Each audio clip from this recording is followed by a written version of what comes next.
Right, hey guys, how we doing? Back another video from Annie News. Checking out another cook content video for ReZero Season 3.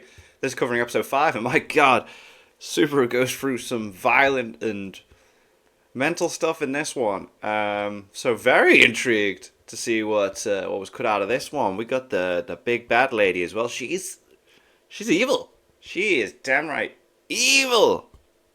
Let's check out what was left out. Capella might just be the most twisted Archbishop Subaru's faced yet. Yeah. On top of her sadistic desire to be loved by everyone, her psychotic behavior won't even allow Subaru to reset. It's a new challenge, making it seem increasingly likely whatever happens in this loop might just end up being permanent. Yeah, it's weird. I'm thinking, when's it going to be? And she said she's not going to kill him, and it's like, when's the reset? And if he resets, where's the starting point from it now? Subaru's encounter with Gluttony isn't to be overlooked either, but a large portion of this video will focus on her. The Sin Archbishop of Lust, Capella Amarata Logunica. I'll properly explain the full extent of her abilities, along with the raw, uncut logic behind why she does what she does. It's a bit more than just wanting to be loved by everyone.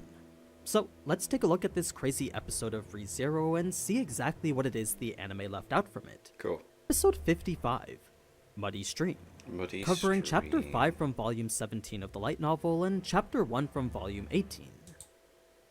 Wow, okay, there's quite a gap in between. Interesting. To start with Gluttony's unexpected arrival, as soon as Subaru knew it was him, he wasted no time unleashing the fastest and strongest whip attack he'd ever produced.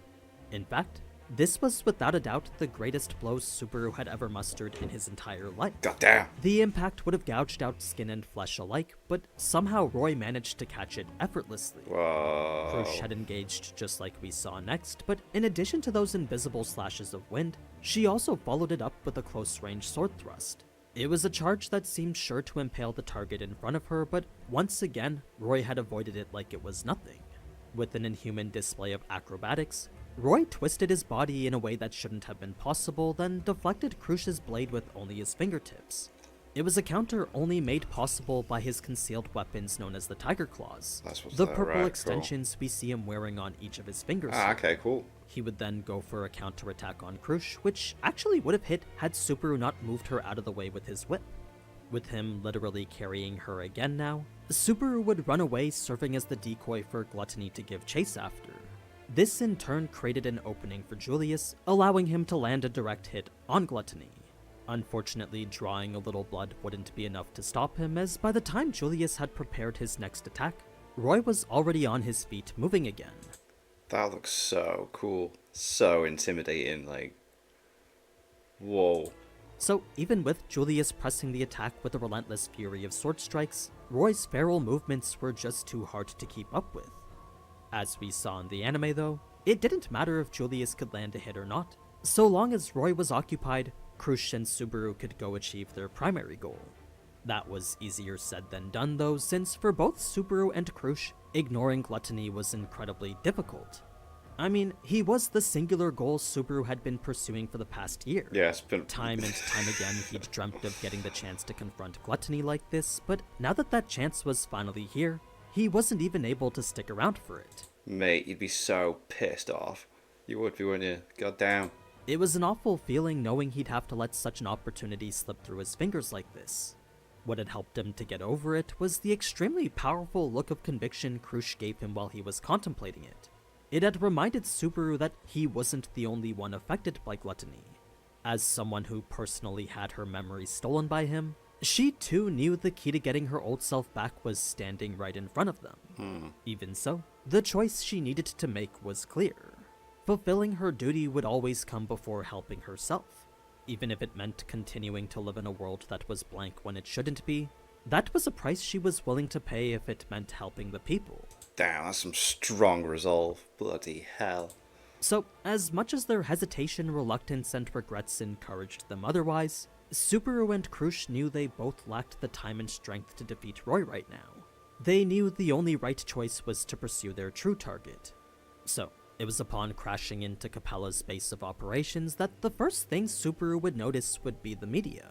It was the most peculiar one he'd seen to date. As a device that expanded and enhanced the user's voice, the fact it was shaped like some kind of pipe organ really intrigued Subaru more than it should have.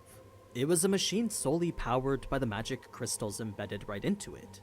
The dragon quickly grabbed Subaru's attention after, and Krush's assault on it was way more brutal than what we saw. Really? She didn't hold back, even for a second. She even got up close and kicked it right in the chest, sending the dragon stumbling backwards from the sheer immense force of it. Damn. Now, knowing how this dragon was probably just a human transmutated by Capella, it makes me feel bad for whoever it was before.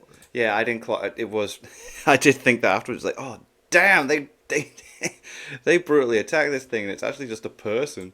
They probably just wanted help, and Krush just started wailing on them. Subaru would then discover what the sounds he previously heard on the broadcast was, rendering him speechless in a way that was well highlighted in the anime. What they didn't show after, though, was Capella stomping hard on Krush after being rendered unconscious. Oh, damn. She was convulsing from the mix of blows and whatever Capella had done to leave her like this, likely poisoned as Subaru could notice a fang-like tooth poking out of Capella's mouth. The moments after were very much faithful to the novel, all the way up to Capella's transmutative counterattack. Right. It was the first time she'd displayed the full extent of her powers as Lust. It is kind of cool that she can just, like, not have to go like Garfield does with his arms. She can do it with, like, her legs and arms and spout these wings. She doesn't have to go full dragon mode and that. That's cool. To explain it in the words she herself considers best, though, it all stems from the very reason she exists. An existence where all she wants is to monopolize all the world's love and admiration for herself. This in turn makes her the ultimate manifestation of any aesthetic that can possibly exist, and it's through that she alone can answer anyone's most perverse desires. She'll take the form of the most beautiful person according to whoever's taste, since, as the one who deserves to be loved the most, she also takes great effort to ensure that she is loved. That's just how devoted she was to receiving it. Such words terrified Subaru down to his core, since as he came to understand it himself, her powers were by far the worst thing possible. They enabled her to violate any and everyone's system of values. So, as something that was being used by someone so morally bankrupt, a horrible conclusion finally dawned on Subaru. Her ability to transmute and transform wasn't just limited to herself. It was a disturbing revelation that finally made everything make sense for him. Oh, the flies. The room of flies was just like, just thinking about it.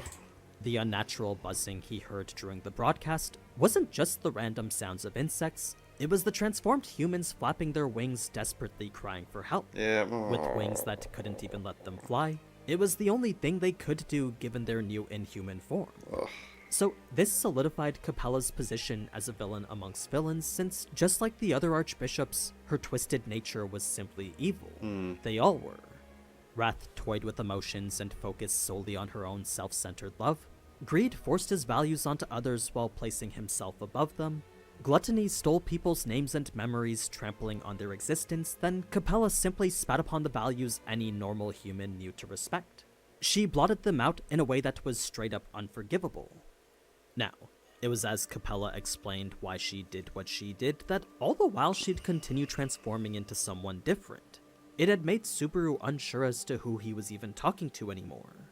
When it came down to it though, the basis of her logic was that people can't live without loving someone. Since they can't love something that's strange or revolting either though, by process of elimination, it also meant they can't live without loving something they can love. This was the maxim by which Capella lived her life by. A comprehension of love she referred to as if it was the greatest discovery ever made. The whole thing was spoken with reasonably sounding logic, but just like all the other archbishops before her, that logic was built upon pure insanity. They were psychotic words that made Subaru just want to run away. Capella wasn't done there though, as she still had more to say with regards to why she was doing everything. To put it as simply as possible, it was all because she loved them. Out of a deranged compassion for everyone around her, she in turn wanted to do everything to make everyone love her. It was all part of her desire to drown in the love of many. That was who she was. So, as a person that wanted to monopolize all the love in the world for herself, that meant she needed to put in every effort to be loved. It was a process that included turning herself into whatever image best suited the person she was appealing to. She's so strange. This is such a weird concept. Her goal was to make everyone look at her. robbing them of their interest in anything else. Right? This, of course, included Subaru too, so even if he was just one person, Lust wanted to make him love her too. It's actually the reason why she refused to kill him here. Damn. Since all she was about was making people love her, despite Subaru being nothing but a useless sack of meat, he did still have value so long as his love was focused on her. That's just how strong her desire for recognition was. So, as far as we know with regards to her motives right now, all Capella wants is for one more person to tell her how much they love her. That was supposedly all she was asking for. Keeping that in mind then, Capella's next form was a display intended to show just how hard she was working to be loved by Subaru. She then went on a rant comparative to Echidna's back in Season 2, listing off every possible reason one might claim to love someone. It was truly extensive and seemingly unending, each reason changing her expression for the worst the more she continued. In the end, it was all to express how all of it was, well, bullshit, and how to her, the only thing that mattered was visual stimulation. If it didn't, then she was more than willing to put the whole "would you love me if I was a fly" argument to the test for real. It was actually a test Subaru had unknowingly already failed, since his disgust for the flies in the other room was stated loud and clear. Very much so. So this was the logic Capella abided by, and the values she decided to pursue as the Archbishop of Lust. Now, fast forward to when Subaru was slowly dying, and the tainted blood Capella decided to mix with his started overriding him into something that wasn't him. The feeling he felt was no longer pain or agony, but instead fear that originated from a different dimension entirely. In this moment, what was happening to Subaru was terrifying. Not because death was right around the corner for him, but instead because death was being withheld from him. Yeah, that's the opposite. For the first time, Goddamn. his opponent refused to let him die. That's pretty much where the whole Capella incident comes to an end, so if we were to focus on one of the many other incidents happening across the city, Amelia's capture is probably the best. The others are a bit more disjointed with where they're at, so for them it makes more sense to wait before talking about their stories. Okay. So, to focus on Amelia, her initial thoughts here were that she'd been saved by Subaru. She was kind of hoping that that wasn't the case though, since after talking all tough and convincing Subaru to let her fight, it would be way too mortifying to know he had to save her anyway. But it's the no clothes thing. Do you reckon she woke up and went, "Oh, Subaru did this as well. All right, we're going there." Now, being naked didn't stop her from actually getting up and investigating where she was, since despite Anna Rose's best efforts to make her more reserved, this to her was an emergency. She decided that even if she was completely naked, she needed to figure out what the current status was.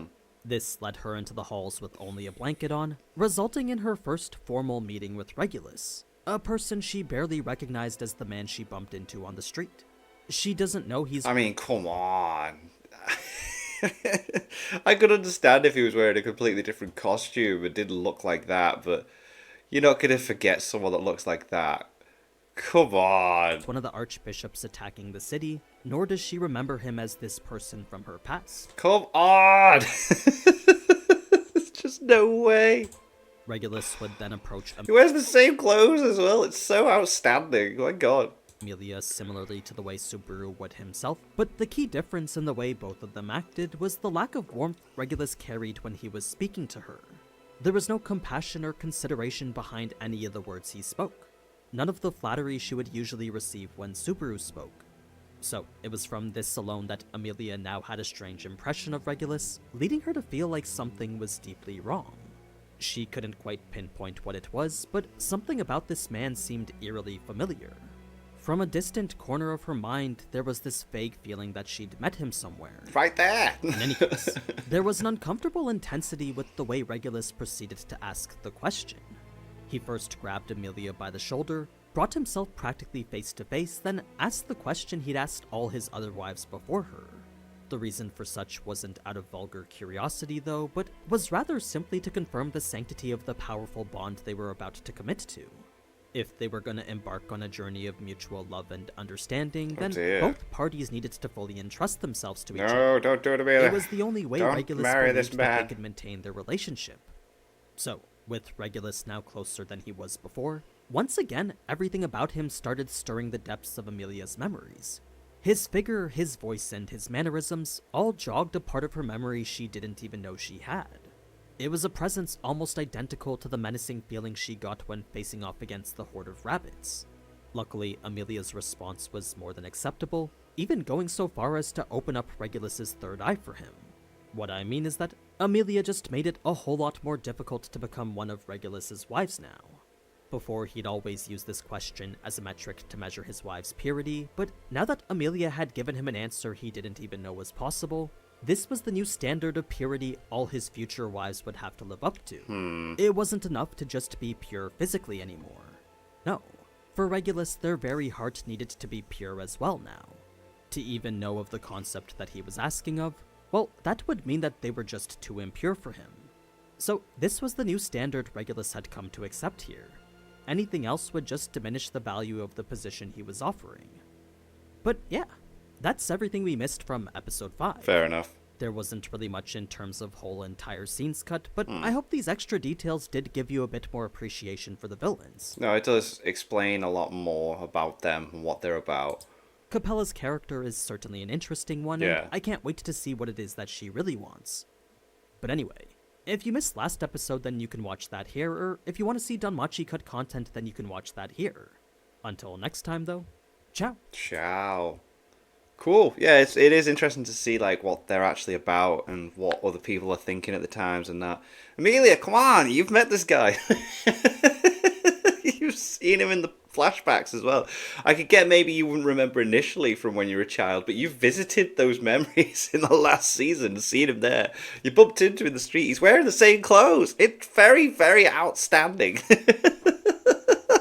But anyway, thank you to my patrons. If you want to have your name at the end of every video or want to be able to watch Patreon-only reactions such as the original Dragon Ball series, links in the description to the Patreon page. $1 a month is all I ask to help support the channel. It's greatly appreciated for that. And thank you all for watching. What do you guys think of that? What do you guys think of this? Click like, subscribe if you haven't already. Leave comments down below. Let me know what I should watch and discuss in future videos. And I'll see you guys next time.